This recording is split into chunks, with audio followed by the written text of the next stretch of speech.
Olá, seja muito bem-vindo, muito bem-vinda ao meu curso básico de blockchain e criptomoedas. Eu sou o professor Matheus e na aula de hoje a gente vai falar sobre o protocolo de consenso Proof of Work, ou seja, a maneira como se comprova que uma determinada transação foi realizada e aqui com um foco maior na blockchain do Bitcoin. Então vamos lá. Em primeiro lugar, a gente está falando aqui sobre protocolo de consenso. E o que é isso? O protocolo de consenso é a tecnologia que está embutida na blockchain, no caso, que tem dois objetivos. O primeiro deles é proteger a rede de ataques maliciosos, né? Ou seja, evitar que eventualmente alguém altere alguma coisa em uma blockchain no seu próprio computador e espalhe isso para os demais da rede. Eu já falei sobre isso quando eu falei sobre a rede peer-to-peer e também naquela aula em que eu falei sobre o livro Razão Imutável. Então, dá uma olhadinha nessas aulas que ali eu expliquei como que funciona o procedimento para evitar esse tipo de situação que é feito pelo protocolo de consenso. E além disso, tem um outro aspecto aqui que é relevante, que é esse daqui. Evitar a competição entre as redes devido à distância entre os nós dessa rede e o eventual atraso na gravação de dados. O que isso quer dizer? Na prática, veja essa situação. Se o computador A descobre o nonce e adiciona um novo bloco à rede, ao mesmo tempo em que o computador B também descobre o nonce e tenta adicionar o bloco à rede. Nessa situação, qual dos dois será gravado? Veja que não estamos falando aqui de alteração de conteúdo, de atividades fraudulentas. Estamos falando aqui de atividades legítimas. Tem dois computadores que estão ligados à rede do Bitcoin, à blockchain do Bitcoin, por exemplo, né, usando como exemplo aqui a do Bitcoin. Os dois mineradores encontram o nonce está correto e eles tentam gravar na rede. Qual dos dois vai ser o válido? Então é para resolver essa situação que se fala aí no protocolo de consenso. E os dois principais são esses daqui, como eu já citei, o Proof of Work, que é POW, da sigla em inglês, né, que é utilizado pela rede Bitcoin e também é utilizada pela Ethereum, e outras criptomoedas que seguem esse modelo. E existe o Proof of Stake, que é uma outra forma, um outro protocolo de consenso e que neste momento em que eu estou gravando essa aula, o Ethereum está fazendo a transição de uma para outra. Então o Ethereum surgiu com o Proof of Work e está mudando para a Proof of Stake. Tá? Então vou explicar aqui rapidamente para você o que são esses protocolos. Então como está aí? A Proof of Work, ou prova de trabalho, é justamente a obtenção do hash para o bloco que se quer adicionar à blockchain. É aquele processo de mineração que eu expliquei na aula anterior. É encontrar, botar o programa para funcionar, deixar o programa rodando até ele encontrar o nonce correto e aí gravar os dados então na blockchain. O minerador, então, que encontra o nonce certo, ganha as recompensas e ganha também taxas de mineração, que são as taxas associadas às transações realizadas na blockchain. E aí, de novo, usando aqui como exemplo a do Bitcoin, quer dizer que recompensas são essas.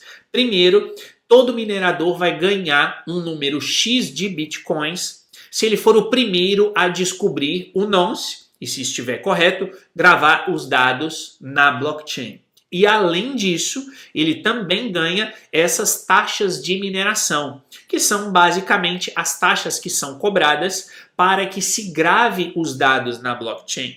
É por isso que, de novo, se você já conhece alguma coisa de criptomoedas, já deve ter ouvido falar das rigs de mineração, né? Ou seja, daquelas fazendas de mineração em que se colocam um monte de máquinas ali, um monte de computadores rodando os programas com esse objetivo, com o objetivo de encontrar esse nonce e, consequentemente, obter essas recompensas. Esse protocolo de consenso POW, ele recebe muitas críticas porque ele é ambientalmente incorreto, digamos assim.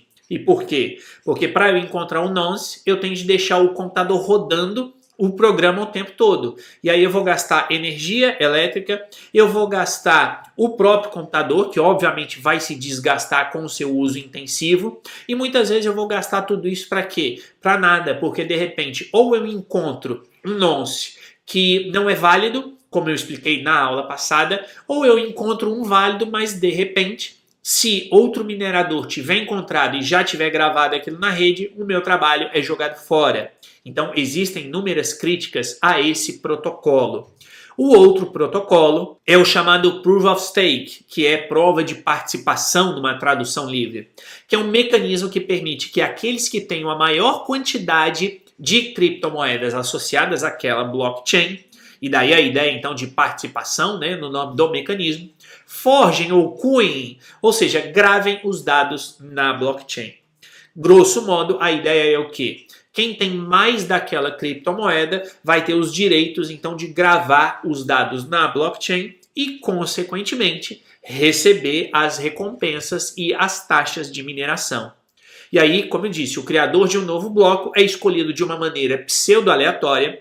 Pseudo por quê? Porque ele é aleatório, mas é aleatório dentre aqueles que têm mais daquela moeda, dependendo da riqueza do usuário, também definida como participação. E aí você pode entender aqui isso aqui pelo lado negativo e dizer, mas então quem tiver mais moedas sempre vai ser beneficiado, o que, claro, é uma crítica razoável, mas por outro lado você também deve pensar o seguinte: a pessoa que tem mais moedas efetivamente acredita naquela rede, naquela blockchain, naquela tecnologia. E por acreditar, ela merece ser recompensada com o direito de gravar os dados na blockchain e, consequentemente, obter as recompensas. Então, isso é para você conhecer aqui os dois protocolos de consenso. Não estou entrando no mérito de um ser melhor ou pior do que o outro, isso eu deixo para você. Mas a ideia é que você saiba que existem essas duas formas de gerar esse consenso na rede. Seja encontrando o nonce correto, seja possuindo moedas e aí ganhando o direito então de gravar os dados na blockchain. Dito isso, a gente passa então aqui para o Proof of Work, que é o que eu quero falar aqui nessa aula, que é aquela situação, como eu já disse, em que o minerador encontra o nonce e grava o bloco então na blockchain. Uma vez que ele encontra então esse nonce e grave os dados, os demais computadores realizam uma série de testes criptográficos para verificar se o bloco é válido, né? E se forem válidos, se o bloco for válido, se aqueles cálculos do algoritmo utilizando aqueles dados que eu já falei nas aulas anteriores, se aquilo ali for válido, então os dados são gravados na blockchain. Se não forem válidos, o bloco não é adicionado e o minerador eventualmente pode ser penalizado dependendo aí da blockchain da qual a gente está falando, tá? Continuando aqui, a verificação da validade do bloco é muito fácil de ser feita. Basta aí pegar então os dados do bloco e verificar se eles batem com o hash. Tá? Eu não vou entrar aqui novamente nos detalhes técnicos, óbvio, de cálculos e etc. Mas a ideia aqui é a seguinte, é aquilo que se chama de enigma criptográfico. Ele é difícil de solucionar, que é aquilo que eu expliquei na aula passada. Encontrar o nonce não é fácil, mas uma vez que você tenha todos os dados ali, é fácil de se verificar se o hash está certinho. Eu também falei sobre isso em 2 aulas atrás, 2 ou 3 aulas, quando eu falei daquela situação em que você, na hora de fazer o download do seu programa, tem lá o hash para você verificar se aquele hash é verdadeiro. Então, os cálculos para verificação são muito fáceis e muito rápidos de serem feitos. Já os cálculos para criar, ou para descobrir qual é o nonce, são mais difíceis. Daí mesmo a ideia das recompensas que o minerador ganha quando encontra o nonce correto para gravar o bloco na blockchain. E aí, como solucionar aquela pergunta que eu fiz no início da aula? E aqui está a resposta. Caso 2 mineradores encontrem o nonce ao mesmo tempo, os blocos são gravados normalmente na blockchain e começam a se espalhar pela rede. E aí você vai falar, putz, mas aí não tem sentido. Porque aí o bloco lá do minerador na Rússia, por exemplo, o conteúdo daquele bloco vai ser diferente do conteúdo do minerador no Brasil, né? Ou na China, ou onde for. E aí, como é que vai ser uma rede só, né? Uma blockchain apenas com dados diferentes? Mas aí é que vem o detalhe, que é o seguinte. como está aqui, havendo blocos diferentes mais válidos, é o protocolo de consenso que soluciona o problema. A rede grava os dois blocos em partes diferentes da rede e espera até o surgimento de um novo bloco em qualquer parte da rede. Então a ideia aqui é a seguinte, acompanha aqui. Existe uma única rede, uma única blockchain com os dados gravados certinho. Aí nós temos lá um minerador na Rússia e um minerador no Brasil, por exemplo. E aí os dois encontram o nonce correto do próximo bloco a ser adicionado ali naquela blockchain. Eles não estão agindo de má fé nem nada. Eles estão realizando ali aquela proof of work, realizaram tudo certinho, encontraram. Então, o minerador da Rússia vai divulgar, né, vai gravar aquele bloco na blockchain e o minerador do Brasil também vai gravar na blockchain. Agora, aí é que vem o detalhe. Qual é o detalhe? Vamos aqui, nesse exemplo que eu estou dando, sem nenhum tipo de discriminação ou preconceito com nenhuma das partes, até mesmo porque, pessoalmente, eu gosto muito tanto do Brasil quanto da Rússia. Vamos imaginar aqui que aquele minerador lá na Rússia, o acesso à internet dele é deficiente. Ou seja, ele tem a sua internet, mas ela tem uma taxa, uma velocidade mais lenta do que o minerador brasileiro. Então, nesse exemplo hipotético, os dados que foram gravados pelo minerador brasileiro começam a se difundir na rede com mais rapidez do que os dados gravados pelo minerador russo. E aqui também, só para explicar o raciocínio para você, vamos supor que depois de 1 hora, 70% da rede do blockchain, né, da blockchain do Bitcoin, por exemplo, se a gente estiver falando de Bitcoin, esteja com dados do brasileiro e 30% com dados do russo, vamos colocar assim. O que vai acontecer nesse caso? A rede vai esperar até que o próximo bloco seja minerado. E provavelmente o próximo bloco vai ser minerado pelaquela parte da rede que tem como base os dados do brasileiro. Então vejam, de novo também para exemplificar, eu tenho uma blockchain com 10 registros, 10 blocos, o 11º são iguais, né? Ou seja, não iguais no conteúdo, mas iguais no nonce. Então o brasileiro achou o 11º e o russo também achou o nonce do 11º. Foram gravados os dois blocos com conteúdos diferentes.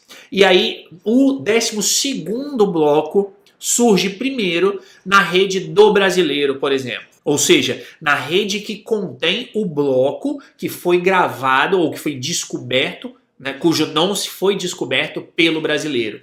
Então, nesse caso, a rede espera, ela tem lá os 10 blocos originais, tem o 11º, que são duas vertentes distintas, e o 12º surgiu aqui. Se a maioria dos computadores da rede considerarem que esse 12º deve estar nesse ramo da rede, então esse vai ser o ramo principal, esse vai ser a rede correta, né? A blockchain correta, e ela vai então ser copiada no computador do russo, como eu expliquei também em aulas atrás, né? Ou seja, quando existem aí divergências, que é aquela questão da proteção para uma atividade maliciosa, então o próprio sistema copia aquela rede ou aquela blockchain que a maioria dos computadores considera como sendo correta. Então é desse jeito que o problema vai ser solucionado. Voltando aqui, né, a rede grava os dois blocos em partes diferentes da rede, espera o surgimento de um novo, e aquela parte que tiver mais blocos gravados torna-se a rede ou a blockchain oficial, sendo então os blocos efetivamente espalhados por todos os demais nós da rede. Mostrando isso aqui de uma maneira mais prática, mais visual, e também novamente com um slide de fundo branco por causa da imagem. Tá? Então vamos lá. O bloco que havia sido previamente minerado e que não foi adicionado à rede torna-se um bloco órfão e suas transações não são adicionadas à blockchain. Então veja aqui nesse exemplo bastante simples, né? Eu tenho ali o verde é o Gênesis, né? É o bloco original. Aí eu tenho o bloco número 2, que é o primeiro pretinho ali da esquerda, o bloco preto da esquerda, ok. Aí eu tenho dois computadores que estão na rede e que encontram o nonce correto, né? Sem nenhum tipo de adulteração ou de fraude no processo. Que são aqui nesse exemplo o segundo preto e o roxo. Nessa situação, os dois estão corretos, mas provavelmente os computadores que gravaram os dados do bloco preto têm mais poder de processamento do que os computadores que gravaram o bloco roxo.